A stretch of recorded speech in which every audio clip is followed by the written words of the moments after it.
Hi, my name is Sam Juan. I'm an Army veteran, artist, writer, and Warriorside storytelling program graduate.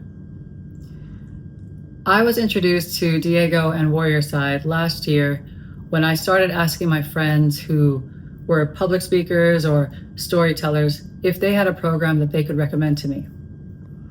At the time, I didn't have that much storytelling experience, or at least formal coaching, but I am writing my memoir, and I feel very passionately about sharing my story of transformation and experiences with the world.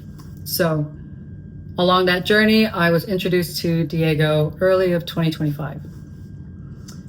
Because of timing and how things work, I didn't end up working with Diego until later the last quarter of the year.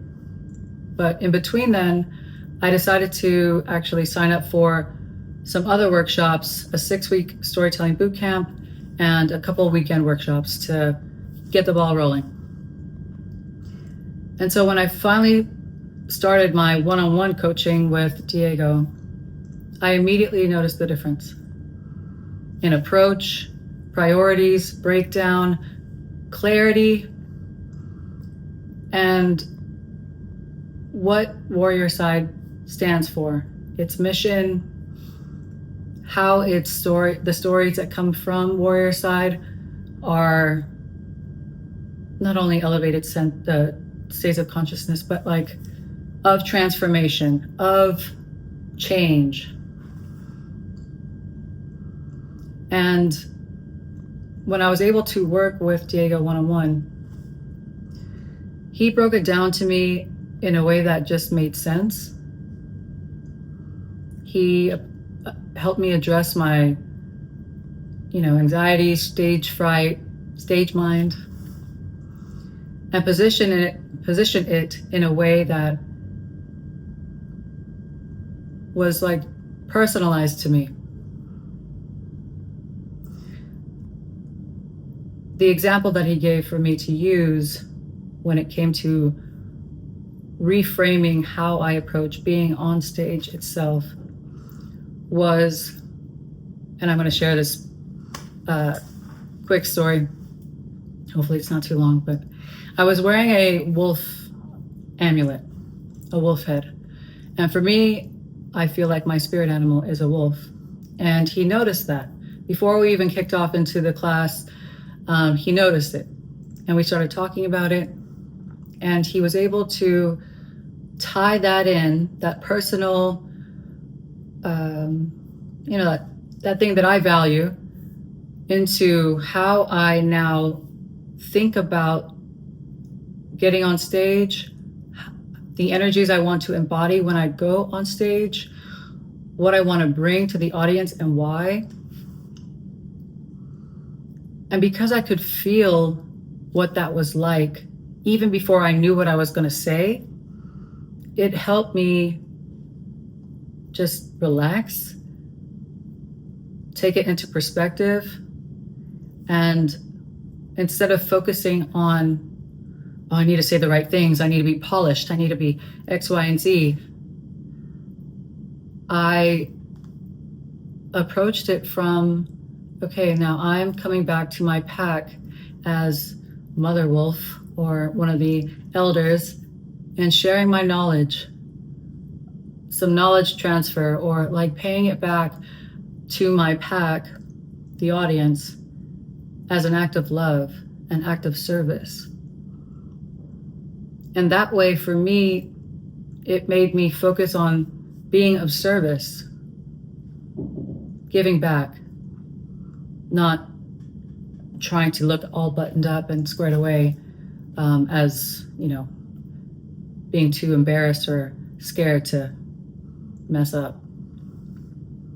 And that's just one of the many things that in such a short period of time with working with Diego, that he differentiates himself and the whole Warriorside program approach to any of the storytelling programs I've been through. Another example that I will never forget, never forget, So I would say that I've done my share of healing work, whether psychedelic therapy, integration, talk therapy, you name it. And through that journey, I've learned how to return back to myself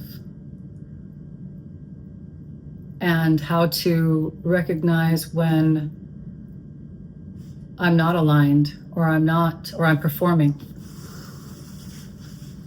And I think it was the very first time I was going to share a draft of my story with him. And yes, there were nerves there for sure. And so before I kick off and go into the story, I break down like kind of an outline, synopsis of this is how I broke it down. This is what I'm going to share first, blah, blah, blah, XYZ. And he listened and calmly responded like, no, that's not it. And internally, I immediately started to collapse. I immediately went into performer mode.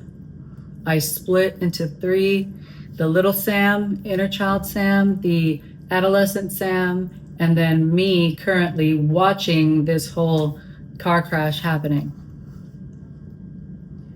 And, you know, I didn't have the courage to be like, hey, I'm dysregulated right now. I need to step back and kind of regather myself. I did what I was trained to do, and that is push on, carry on the mission, no matter what. And it was rough. I white-knuckled through that whole little thing. And by the time I was done with the story, I mean, my goodness, I was probably still floating somewhere up here and not in my body yet.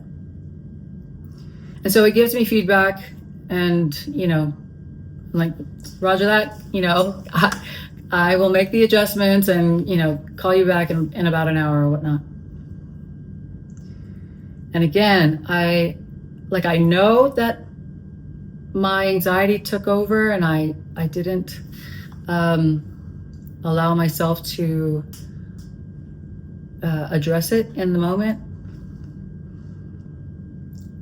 And that even after I got the feedback, instead of taking a moment to return to my breath, return to my body, I push through again.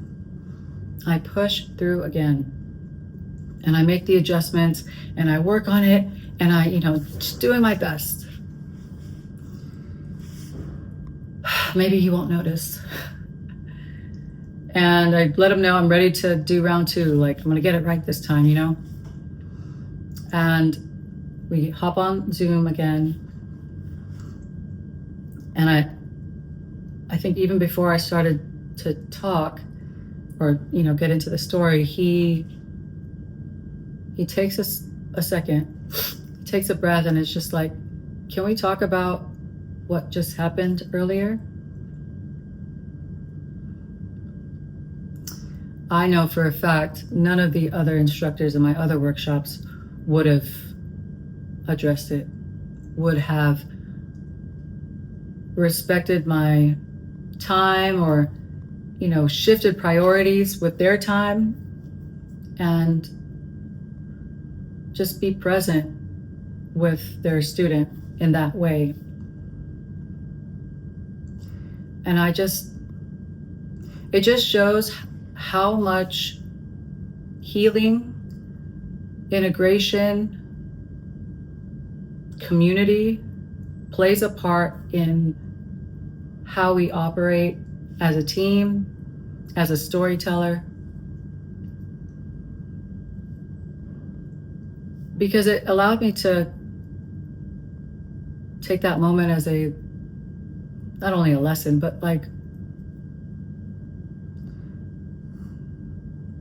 hey, there are still some things that need to be, you know, watered, mended, healed, and that's okay.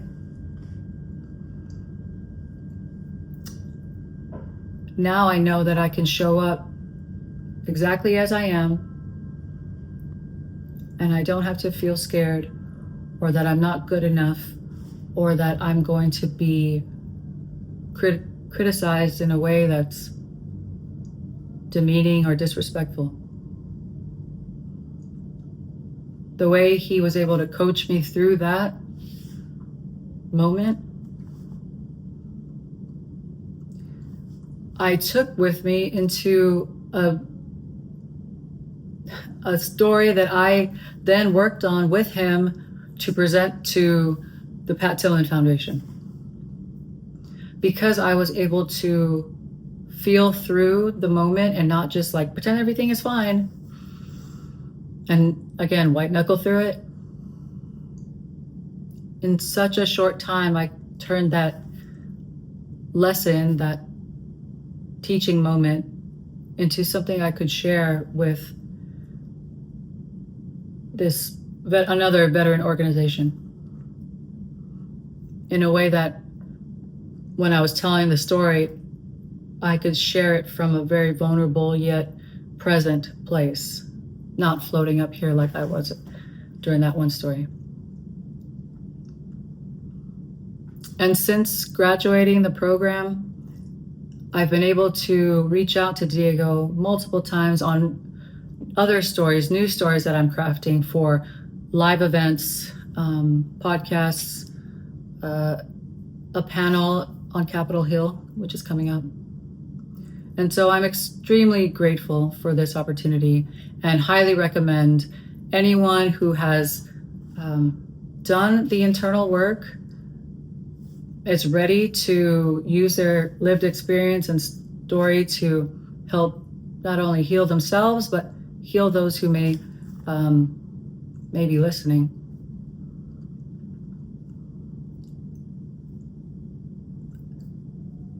I think the way that they approach healing through storytelling is very unique, because it's not from the perspective of like, I did this, you should too, so you can get better. It is, this is my story. This is what I took away. And I'm here to share it. And it just is. And it's beautiful and perfect just as it is. And so for me, that, I don't know why, it just resonates so much deeper than what I was used to doing, which was rehearsing my lines and memorizing my script. Being able to share my lived experience from a place of presence and embodiment and authenticity. So yeah, take the course. You won't regret it. Thank you, Diego. And thank you to Warriorside. I'm excited to be here.